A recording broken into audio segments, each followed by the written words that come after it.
Bonjour Julien de Normandie, Bonjour. Merci d'avoir accepté notre invitation ce matin. On dénombre 124 foyers de grippe aviaire en France. Est-ce que l'épidémie est hors de contrôle? L'épidémie, aujourd'hui, elle fait des dégâts. Elle fait des dégâts sur les territoires et je pense beaucoup aux éleveurs. Il y a aujourd'hui même 198 foyers et il y a 6 départements qui sont touchés.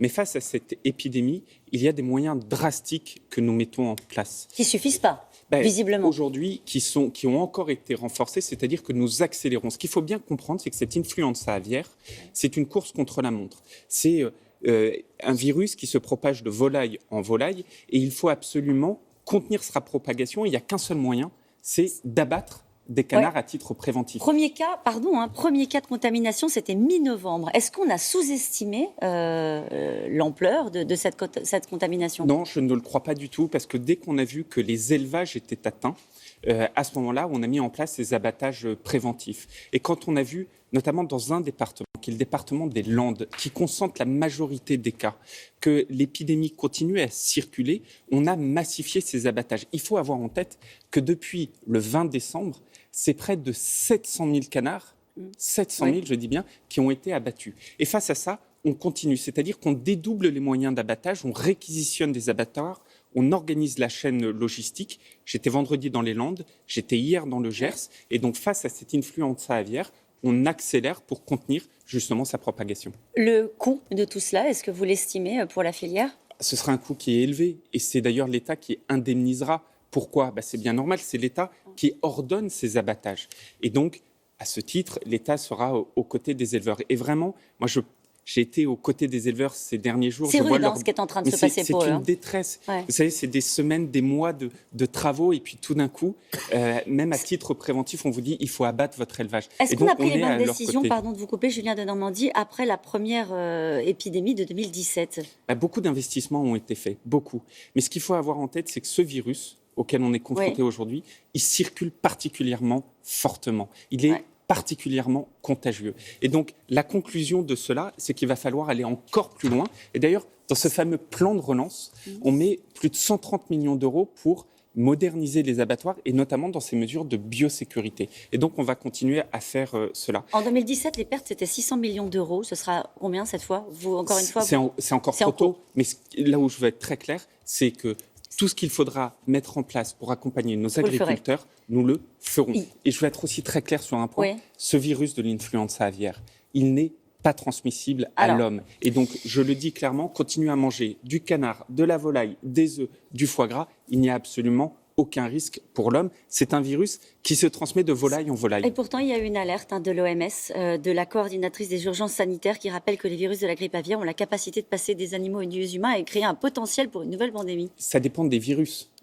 Chaque année, ce virus change. Le virus, la souche à laquelle nous faisons face cette année, toutes les études ont montré qu'elle n'était pas transmissible à l'homme. Donc, je le redis, on peut manger en toute sécurité des canards, des volailles ou autres. Est-ce qu'il y a un vaccin contre la grippe aviaire ? Il paraît qu'il existe, mais qu'on ne l'a pas homologué en France. On ne l'a pas homologué au niveau européen. Il n'y a pas de vaccin aujourd'hui au niveau européen. Et donc, aujourd'hui, ce n'est pas une solution qui est sur la table pour faire face à cette épidémie. C'est vraiment ces mesures de biocontrôle, de biosécurité que nous mettons en œuvre. Si on revient à l'autre épidémie, celle du Covid, est-ce que vous mesurez les conséquences de cette pandémie mondiale sur le secteur de l'agriculture et en particulier en France ? Il est fort. Mais d'abord, vous savez, parce que c'est un peu une force de l'évidence. Et souvent, on l'oublie, souvent, on dénigre les agriculteurs. Mais pendant tous les confinements, la France n'a jamais manqué d'aliments. Pourquoi ? Parce qu'il y avait des agriculteurs, des éleveurs qui, tôt le matin, tard le soir, travailler dans les champs. Et le deuxième élément, c'est que oui, il y a des secteurs qui sont impactés parce qu'il y a moins de débouchés avec la fermeture des restaurants. Je pense au secteur du vin, je pense à certains secteurs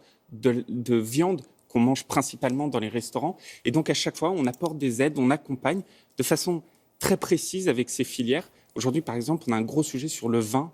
Qui plus est, l'administration Trump a pris une nouvelle décision unilatérale de renforcer des sanctions contre nos viticulteurs. Et donc, on accompagne toutes ces filières. On en termine sur le Covid avec cette question. On sait que les visons peuvent opérer comme réservoir de SARS-CoV-2 en transmettant le virus à l'humain. Est-ce qu'ils sont surveillés, testés ? Il y a 4 élevages en France. Comment est-ce que vous les surveillez au quotidien ? On les surveille et on les surveille de manière très précise.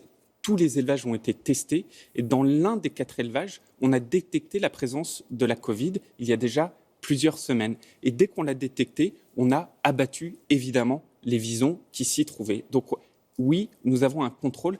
Il y a une grande différence entre ce qu'ont vécu nos amis hollandais et ce que nous vivons ici, c'est que là-bas, il y avait des millions de visons. Nous, en France, on a à peu près 40 000 visons, donc on peut faire un repérage et un suivi individuel qui est fait très régulièrement avec les autorités de santé. Alors aujourd'hui, vous lancez une plateforme, on parlait des agriculteurs qui se battent, comme vous l'avez rappelé, vous lancez une plateforme qui s'appelle fraisetlocal.fr pour trouver des produits agricoles en vente directe. Je l'ai fait, il suffit de rentrer son adresse et de voir à proximité de son domicile où sont les productions locales. En fait, c'est pour régler la problématique de la grande distribution, cette plateforme. Et c'est surtout parce qu'on l'a vu, c'est une tendance de plus en plus forte. Quand vous interrogez les Français vous disent de plus en plus on veut avoir accès à de la production locale et à ce qu'on appelle la vente à la ferme, la vente chez le producteur d'à côté.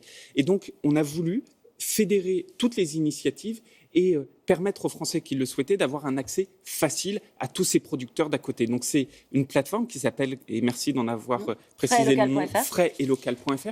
Il y a plus de 8000 références au moment où je vous parle. On la lance aujourd'hui, avec notamment les chambres d'agriculture. Et moi, j'en appelle vraiment à tous les Français d'aller regarder cette plateforme en se disant, mais à côté de chez moi, en fait, qui sont les agriculteurs, même quand on habite dans une ville et en métropole. Parce il peut y avoir aussi de l'agriculture urbaine ou de l'agriculture à proximité. Et vous savez, moi, ce dont je crois, c'est deux choses. D'abord, le frais et le local. C'est très important. Et parce qu'il ne faut pas l'oublier, l'alimentation, c'est la santé. Et il n'y a rien de mieux pour la santé que les produits frais. Mais est-ce que c'est votre arme anti-grande distribution, Julien de Normandie ? Non, ça fait partie des choses. Moi, je pense que c'est important de montrer qu'il n'y a pas qu'un seul circuit de distribution qui est la grande distribution, que je suis avec vigilance, parce qu'il y a beaucoup de négociations de prix en ce moment. Et je peux vous dire que ce n'est pas simple. Et donc, on met beaucoup d'énergie pour faire en sorte qu'à la fin, nos agriculteurs s'y retrouvent. Est-ce que c'est le but de cette plateforme ? Juste pour comprendre, le but, c'est la rémunération des producteurs ? Moi, mon but, c'est d'abord de dire aux Français, consommer frais et consommer local, c'est ce qu'il y a de meilleur pour votre santé. Et le deuxième but, c'est, vous savez, derrière tous les aliments, on oublie quelque chose. C'est qu'il y a des gens qui travaillent, c'est qu'il y a des visages. Et le fait d'aller chez l'agriculteur, chez l'éleveur, pour acheter ces produits, vous remettez un visage derrière ces aliments, vous comprenez comment ça se passe. Et dans notre société, on ne va pas se mentir, il y a quand même aujourd'hui parfois des remises en cause, parfois des incompréhensions entre le monde urbain et le monde rural, entre l'agriculture et certains citadins. Ça permet aussi de les rapprocher. Le président, lui, il va se rapprocher des agriculteurs. Il va dans l'heure aujourd'hui pour rencontrer des agriculteurs engagés dans l'agroécologie. On est au lendemain du One Planet Summit. Est-ce que vous êtes favorable, vous, je sais qu'il y a un débat au sein du gouvernement, sur le délit d'écocide. Je rappelle qu'il sera discuté au Parlement au printemps, avec des peines notamment qui peuvent aller jusqu'à 10 ans d'emprisonnement et 4,5 millions d'euros d'amende. Vous y êtes favorable en tant que ministre de l'Agriculture ? Mais vous savez, je crois que personne ne peut être contre de se dire qu'il faut lutter avec détermination contre les atteintes manifestes à l'environnement. Je crois que c'est une évidence. Avec le délit d'écocide. Mais vous savez, on essaye toujours, et votre question le montre, et pardon, mais on essaye toujours d'opposer agriculture et environnement. Moi, je vous le dis clairement, j'en peux plus. Les agriculteurs, ils aiment l'environnement. Les agriculteurs, ils vivent de l'environnement. Les agriculteurs, ils étaient écologistes avant que les écologistes ne deviennent écolos. La réalité, elle est ça.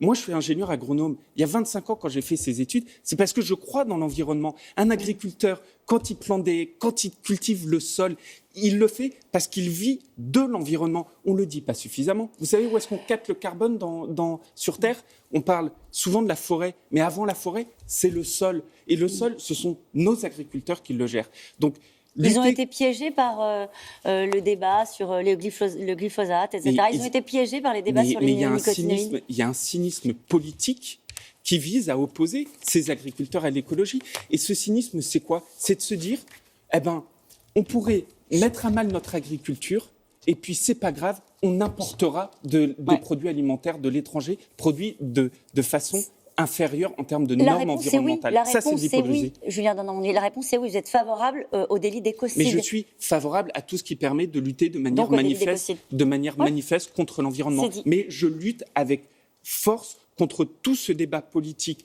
hypocrite qui consiste à opposer agriculture à environnement. Mettons de l'écologie, de la raison dans le débat. C'est dit. Merci beaucoup, Julien de Normandie.